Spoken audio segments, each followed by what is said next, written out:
দায়মুক্তি পাচ্ছেন জুলাই আগস্টে গণ অভ্যুত্থানে অংশগ্রহণকারীরা। এ বিষয়ে অধ্যাদেশের খসড়া অনুমোদন দিয়েছে উপদেষ্টা পরিষদ।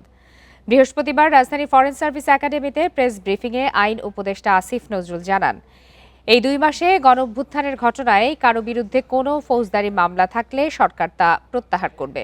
অধ্যাদেশটি কয়েকদিনের মধ্যে গেজেট আকারে প্রকাশ হবে বলেও জানান উপদেষ্টা।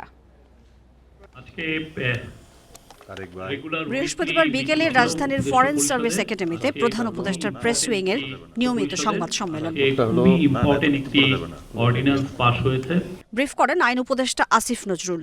জানান, জুলাই গণ অভ্যুত্থান সুরক্ষা ও দায় নির্ধারণ অধ্যাদেশের খসড়া উপদেষ্টা পরিষদে অনুমোদন হয়েছে। রাজনৈতিক প্রতিরোধের উদ্দেশ্যে সংগঠিত কার্যাবলী থেকে জুলাই গণ অভ্যুত্থানকারীদের দায়মুক্তি দেওয়া হয়েছে।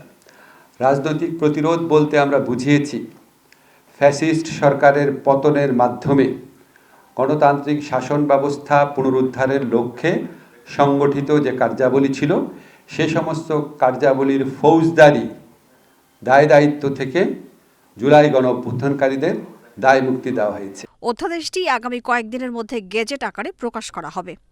জুলাই এবং আগস্ট মাসে কেউ যদি রাজনৈতিক প্রতিরোধের নামে ব্যক্তি এবং সংকীর্ণ স্বার্থে কোনো হত্যাকাণ্ড ঘটায় সেটার ফৌজদারি দায় দায়িত্ব থেকে সে রেহাই পাবে না।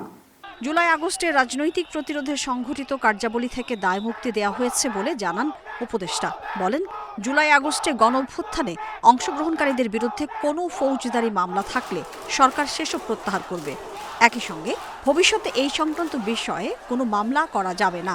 জুলাই আগস্টে সংগঠিত রাজনৈতিক প্রতিরোধের উদ্দেশ্যে সংগঠিত কার্যাবলীর দায় দায়িত্ব থেকে এর জন্য যদি কোনো নতুন মামলা করা হয় সে নতুন মামলা করা যাবে না।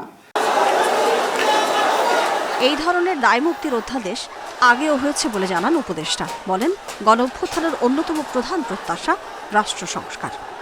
গণভোটের বিষয়টি কোনো রাজনৈতিক দলের পক্ষে নয়, বরং সংস্কারের পক্ষে সরকারের অবস্থান বলেও জানান আইন উপদেষ্টা।